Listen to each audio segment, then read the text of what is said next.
Yeah. Please tell me that I can't, that I won't, that I fail, that I'll never make it out, yeah. Please tell me all the bad. Di sebuah sekolah SMP, terlihat para siswa yang sedang menikmati susu kotak yang merupakan program susu gratis dari pemerintah. Seorang guru bernama Yuko sedang membeli pelajaran pada murid-muridnya, namun terlihat para murid yang tidak memperdulikannya. Ada yang bercanda dengan temannya, ada yang tidur, SMS-an dengan pacarnya, dan kegiatan gabut lainnya.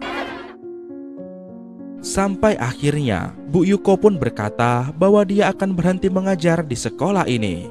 Dan hal itu membuat ruangan sejenak menjadi hening. Namun bukannya sedih, di sini terlihat banyak siswa yang malah merasa bahagia. Sebelum berpisah, Bu Yuko pun menceritakan masa lalunya, yang mana dahulu ternyata Bu Yuko pernah hamil di luar nikah.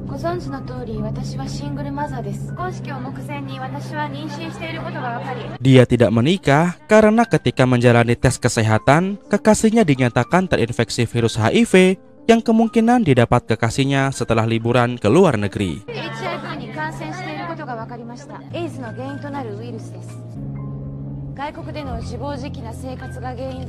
Maka dari itu mereka berdua memutuskan untuk tidak jadi menikah karena takut kelak anak mereka akan mendapat diskriminasi jika orang-orang tahu ayahnya mengidap penyakit HIV.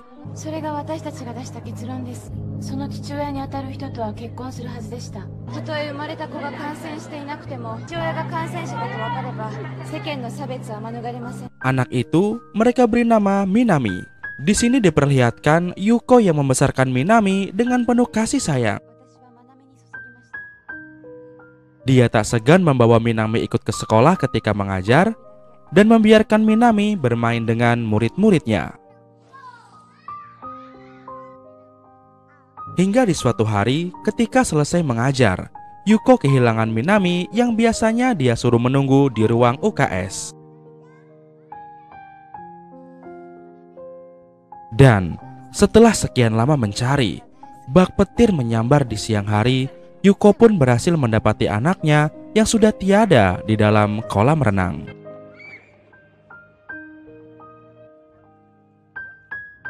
Setelah melakukan investigasi, pihak kepolisian pun memutuskan bahwa peristiwa ini adalah murni karena terpeleset. Hingga di hari pemakamannya, Yuko tak kuasa menahan air matanya. Kini, Yuko tidak bisa lagi menggandeng tangan mungil itu dan hanya bisa membelai wajah dan rambut halus putrinya untuk yang terakhir kalinya.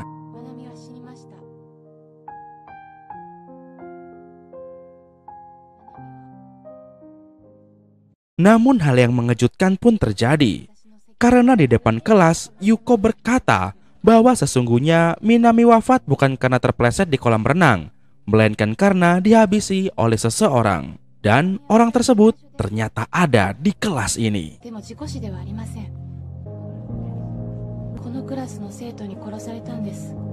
Namun di sini Yuko tidak menyebutkan secara langsung siapa yang telah menghabisi anaknya.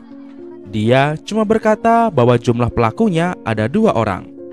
Yuko lantas menyebutkan kedua pelaku itu sebagai siswa A dan siswa B. Lalu Yuko pun memberitahu ciri-ciri pelaku. Dimulai dari pelaku A. Yuko mengatakan bahwa si A adalah siswa yang jenius dan selalu terlihat baik di sekolah. Diketahui siswa A adalah orang yang mencintai dunia elektro. Dia sering menciptakan alat-alat ajaib yang sering dia jual di website pribadinya. Siswa A juga pernah menjumpai Bu Yuko dan memberikannya sebuah dompet. Ya, ternyata itu adalah dompet yang dialiri listrik, hasil penemuan siswa A yang diberi nama dompet kejut anti maling. Namun siapa sangka ketika penemuannya itu diikutsertakan dalam kompetisi sains, siswa A berhasil menjuarai kompetisi itu dan mendapat penghargaan dari pemerintah. Dan atas semua keterangan itu, semua siswa di kelas ini pun jadi tahu bahwa pelaku atau siswa A yang dimaksud Bu Guru Yuko adalah Suya.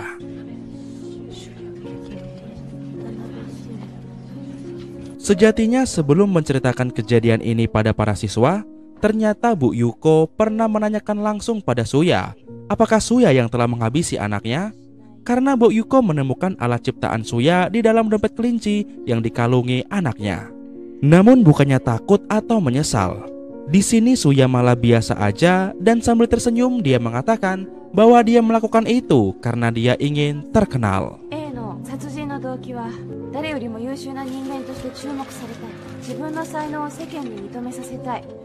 Ya, ternyata dahulu ketika Suya menang kompetisi sains, dia gagal terkenal. Karena berita kemenangan itu tertutupi oleh sebuah kasus besar yang mengabarkan tentang seorang remaja SMP yang menghabisi 4 anggota keluarganya sendiri dengan menggunakan sianida.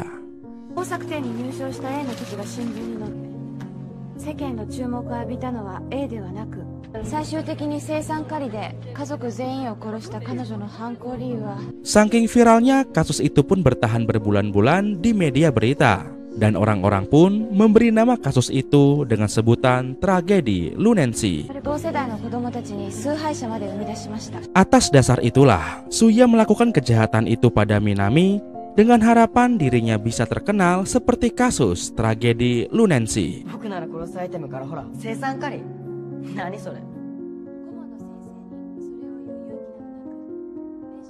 Selanjutnya Bu Yuko pun menyampaikan tentang ciri-ciri pelaku B, yang mana siswa B adalah orang pendiam yang menyukai olahraga, tapi karena fisiknya lemah, ibunya malah memasukkan dia ke sebuah tempat kursus.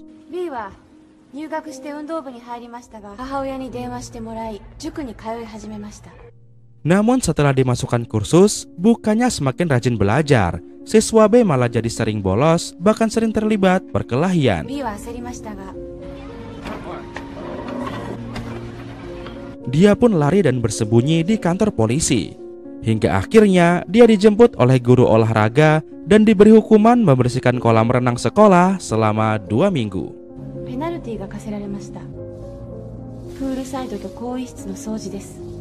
Dan dari cerita itu, akhirnya semua siswa di kelas ini pun tahu bahwa siswa B yang dimaksud Bu Guru adalah teman mereka yang bernama Naoki. Bu Yuko pun lantas menceritakan kelakuan busuk yang mereka lakukan, di mana Suya yang tahu Naoki tidak memiliki teman pun lantas mendekati Naoki dan mengajaknya dalam sebuah rencana jahat.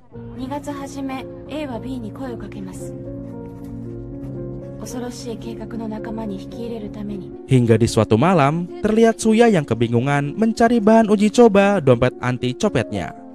Dan di sini Naoki menyarankan untuk menjadikan Bu Yuko sebagai bahan uji coba. Suya pun lantas menolaknya karena sejatinya dahulu dia sudah pernah mencobanya pada Bu Yuko tapi tidak mempan.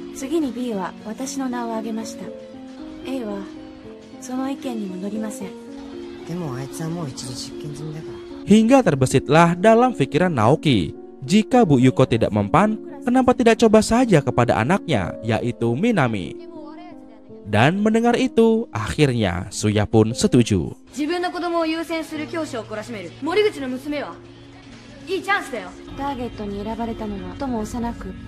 Singkatnya beberapa waktu kemudian, Suya dan Naoko pun mendekati anak Bu Yuko yang sedang bermain.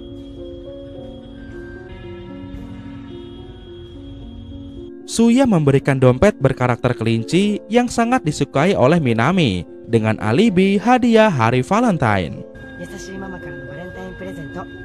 Tanpa rasa curiga, Minami pun menerima dompet itu.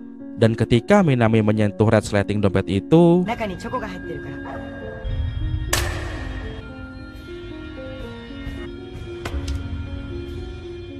Naoki pun terkejut melihat kenekatan Suya. Sementara Suya sendiri terlihat begitu bangga dan memerintahkan Naoki untuk menyampaikan ke semua orang bahwa Suyalah pelakunya. Setelah Suya pergi, terlihat Naoki yang masih begitu ketakutan. Dan karena tidak ingin terlibat, Naoki pun memutuskan untuk melemparkan Minami ke kolam dan berharap orang-orang mengira kejadian ini adalah sebuah kecelakaan.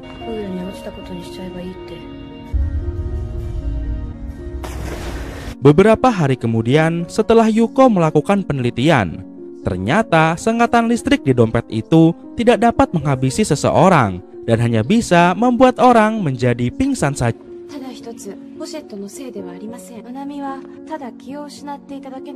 Dengan kata lain, sesungguhnya setelah tersengat, Minami hanya pingsan saja. Namun karena Naoki melemparnya ke kolam, maka Minami pun akhirnya wafat. Akibat hal itu, bisa dikatakan Suya telah gagal dengan rencana jahatnya. Justru Naoki yang tidak punya niat menghabisi Minami, kini malah menjadi pelaku utama sebagai penyebab wafatnya Minami.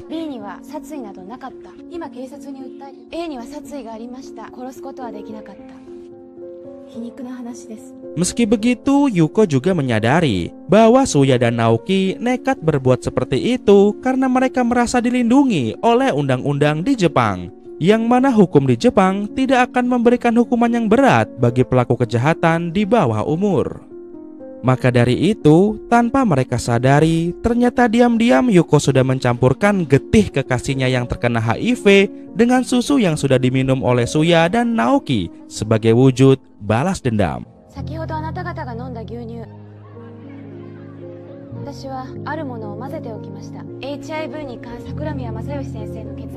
Dan kontan saja, setelah mendengar itu, satu kelas pun auto ketakutan.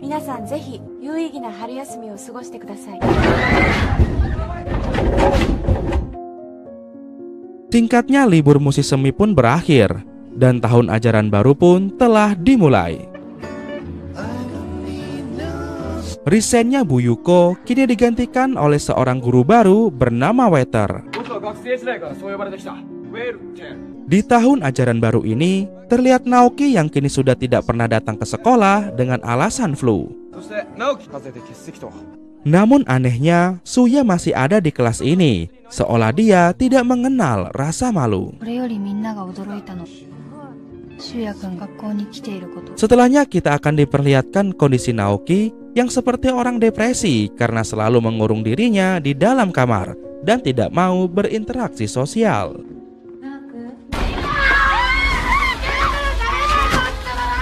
Namun suatu hari, guru Waiter mendapat kabar dari seseorang mengenai kondisi Naoki yang sesungguhnya. Hingga akhirnya, guru Waiter mengajak ketua kelas yang bernama Mizuki untuk bersama-sama menjenguk Naoki dan mengajaknya sekolah lagi. Singkatnya, mereka pun pergi ke rumah Naoki. Namun sesampainya di sana, bukannya membahas tentang Naoki, di sini ibunya Naoki malah menjelek-jelekan Bu Guru Yuko yang dianggap sebagai penyebab depresinya Naoki.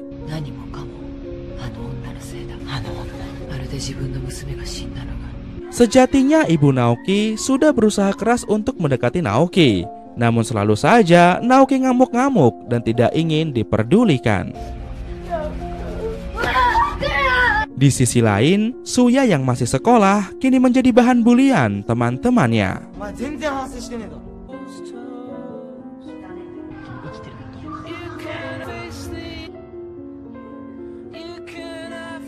Bahkan di sekolah, kini muncul kompetisi misterius untuk membuli Suya, yang mana jika semakin sering membuli Suya, maka orang tersebut akan mendapatkan banyak poin untuk ditukarkan dengan hadiah.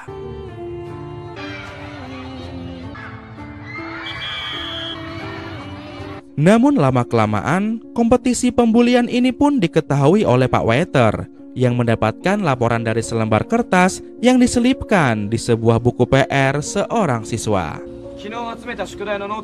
Dan dengan tegas, Pak Waiter pun menyuruh murid-muridnya untuk tidak lagi mengikuti kompetisi ini apapun hadiahnya.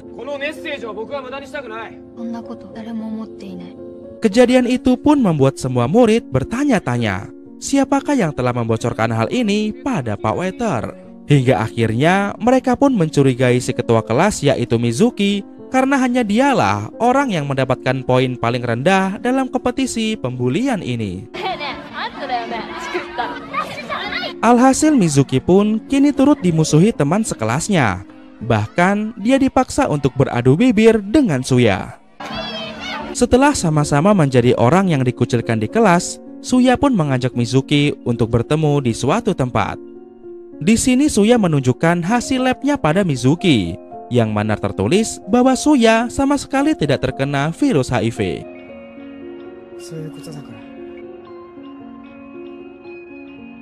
Singkatnya, semenjak pertemuan itu, hubungan Suya dan Mizuki pun terlihat semakin dekat, hingga akhirnya mereka pun memutuskan untuk berpacaran.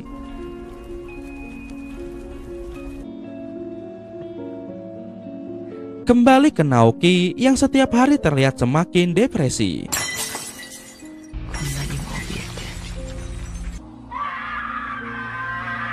Guru waiter bersama Mizuki juga semakin sering datang menjenguk Naoki dan tak pernah menyerah untuk membujuk Naoki agar mau kembali ke sekolah. Saking depresinya, Naoki pun sempat melukai tangannya dan menempelkan cairan merah yang keluar dari tangannya di sebuah supermarket. Dan pegawai supermarket pun meminta ibunya Naoki agar lebih ketat lagi dalam memperhatikan kondisi Naoki.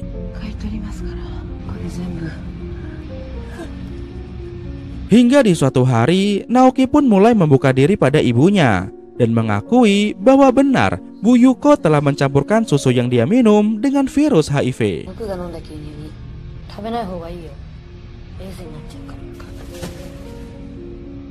Meski begitu, di sini Naoki juga mengakui bahwa sesungguhnya ketika peristiwa kelam itu, dengan sadar Naoki tahu bahwa setelah tersengat sejatinya Minami masih hidup.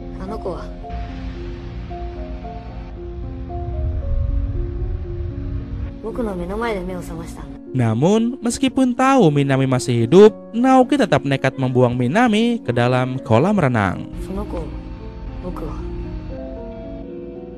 Di keesokan harinya, sang ibu yang kini sadar bahwa ternyata anaknya adalah seorang psikopat, diam-diam mengambil pisau di dapur karena hendak menghabisi Naoki.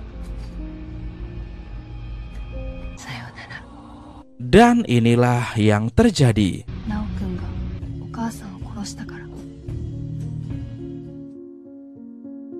Sementara itu di tempat lain, Suya yang semakin dekat dengan Mizuki pun mulai menceritakan masa lalunya, yang mana dahulu ternyata Suya selalu dididik keras oleh ibunya di bidang elektronik. Semua itu dilatar belakangi masa lalu sang ibu yang dahulu ingin menjadi profesor di bidang elektronik. Namun sang ibu terpaksa harus mengubur impiannya itu karena telah melahirkan Suya.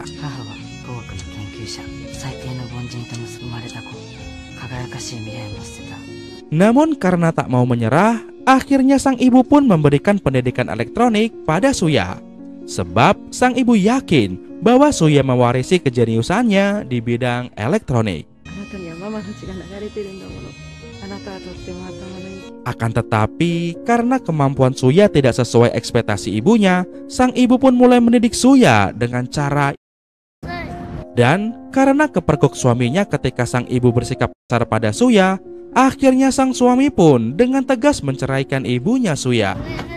Semenjak saat itulah, sang ibu pun pergi meninggalkan Suya dan suaminya dan memutuskan untuk kembali mengejar cita-citanya sebagai pakar elektronika. Suya pun mengungkapkan bahwa setelah bercerai, sang ayah memutuskan untuk menikah lagi. Dan semenjak punya istri juga anak baru, Suya pun merasa kehilangan kasih sayang dari sang ayah, apalagi ibunya. Karena merasa kesepian, Suya pun memutuskan untuk membuat website tempat di mana dia bisa memamerkan barang-barang ciptaannya.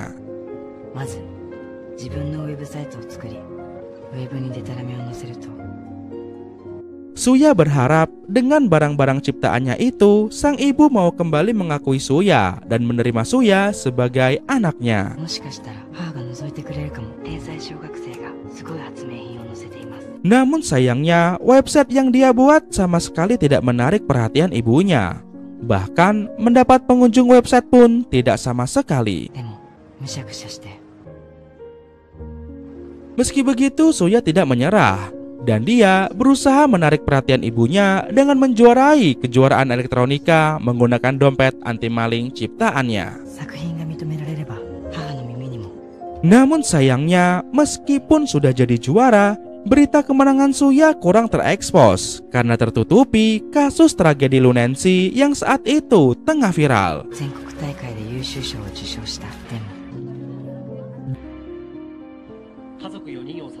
Dan ketika Suya mendengar ibu Yuko sudah mencampurkan virus HIV pada susu yang Suya minum, sesungguhnya saat itu Suya tidak takut, melainkan malah justru sangat senang. Sebab jika Suya kena HIV, maka ibu Suya pasti akan khawatir dan menjemput Suya.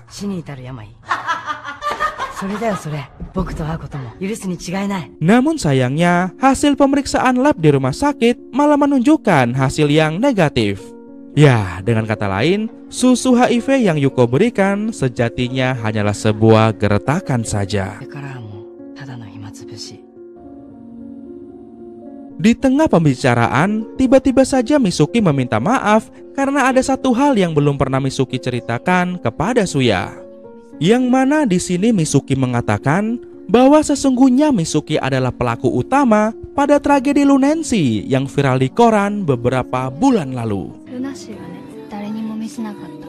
Mizuki juga menambahkan bahwa pihak kepolisian sendiri tidak menyebarluaskan identitas pelaku karena Mizuki masih berusia di bawah 18 tahun. Mendengar itu, Suya pun jadi sangat marah. Sebab gara-gara kasus Lunensi itu menyebabkan Suya gagal terkenal dan tidak bisa menarik perhatian ibunya. Percekcokan antara Suya dan Mizuki pun terjadi di sini. Hingga akhirnya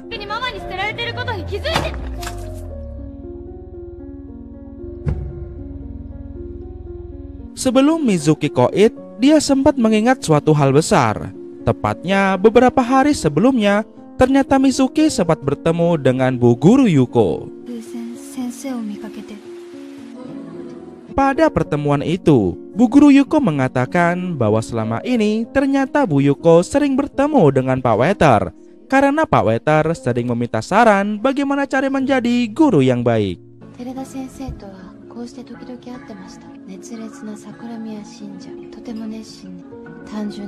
Di sini Yuko pun mengambil kesempatan ini untuk mempengaruhi Pak Wetter. Pertama-tama, Yuko menyarankan Wetter agar sering menjenguk Naoki di rumahnya. Karena dengan sering-sering dikunjungi guru, maka akan mempengaruhi sisi psikologi Naoki dan ibunya agar jadi semakin memburuk.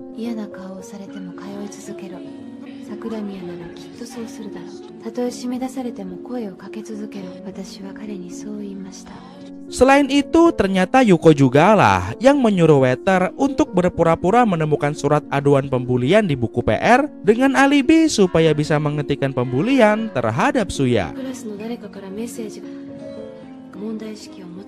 Padahal aslinya hal itu Yuko lakukan untuk menargetkan Mizuki. Karena bagi Yuko, siapapun pelaku kejahatan harus tetap dihukum meskipun usianya di bawah umur. Ya, dengan kata lain, sesungguhnya Yuko sudah tahu bahwa Mizuki adalah pelaku tragedi Lunensi.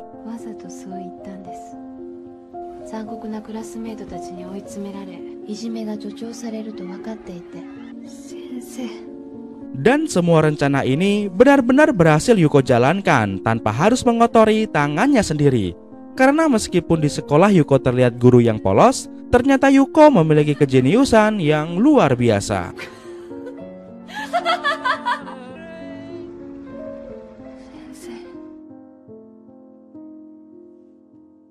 Beberapa waktu kemudian, sekolah pun akan mengadakan upacara kelulusan. Suya yang masih belum menyerah untuk menarik perhatian ibunya pun berencana akan melakukan hal yang di luar nalar. Diam-diam dia merakit sebuah bom yang terkoneksi dengan HP-nya. Dan dia memasang bom itu di area upacara perpisahan. Singkatnya, hari upacara perpisahan pun tiba. Suya pun maju ke atas panggung untuk memberikan pidato sebagai siswa terjenius di sekolah ini. Dengan berapi-api, Suya pun menyampaikan pidatonya. Dan setelah pidatonya selesai, Suya pun langsung menekan tombol peledak di HP-nya, lalu tiba-tiba ya, ledakan tidak terjadi di sini, dan hal itu membuat Suya benar-benar bingung. Setelah turun dari panggung, Suya pun mendapat telepon dari Bu Guru Yuko. Dan di sini, Bu Yuko mengatakan bahwa diam-diam dia telah mengambil bom yang Suya pasang karena dia tidak akan membiarkan Suya berbuat jahat pada murid-murid di sekolah yang dia sayangi.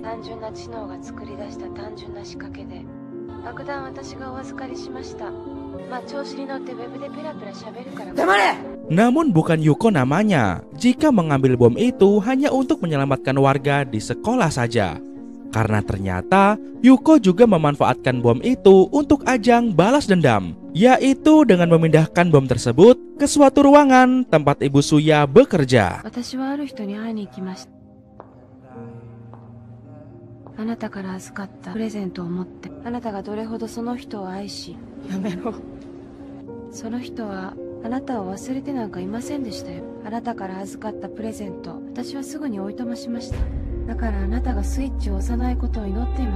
Ya, dengan kata lain, sejatinya bom itu benar-benar sudah meledak, namun di tempat Ibu Suya bekerja.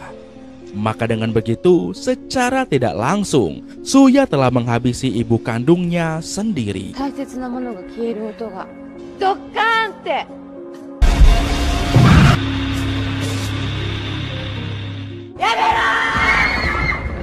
Suya pun langsung terkena mental dan terjatuh lemas di atas lantai. Di saat yang bersamaan, Yuko pun datang ke hadapannya sambil mengatakan bahwa ini adalah bentuk balas dendam dari Yuko karena Suya sudah menghabisi putrinya. Yuko menambahkan bahwa dia tidak akan membiarkan Suya koit begitu saja karena dia ingin menghabisi Suya secara perlahan. Dan semua ini masih permulaan dari serangkaian wujud balas dendam yang akan Yuko lakukan. Dan di akhir film, Yuko pun mengatakan tamat. Gimana guys, keren gak? Sumpah gua puas banget nonton balas dendamnya guys. Ya, apapun itu guys, kasih pendapat kalian tentang film ini di kolom komen ya. Apapun yang ada di otak kalian saat ini, silakan tulis aja di kolom komentar guys. Gua mau tahu perasaan kalian setelah nonton alur cerita film ini. Baiklah teman-teman, kayaknya sampai di sini dulu aja video kita kali ini. Semoga kalian semua terhibur dan masih bersama gua Ren. Pastinya ya di Sensasi Trends. Akhir kata untuk menghemat kuota, sampai jumpa lagi di video Sensasi Trends berikutnya. Bye bye. Come back better than last. Yeah, it's a new me, never gonna look back. I'm never gonna look back. 'Cause damn, I was built to last. You move slow and I move fast.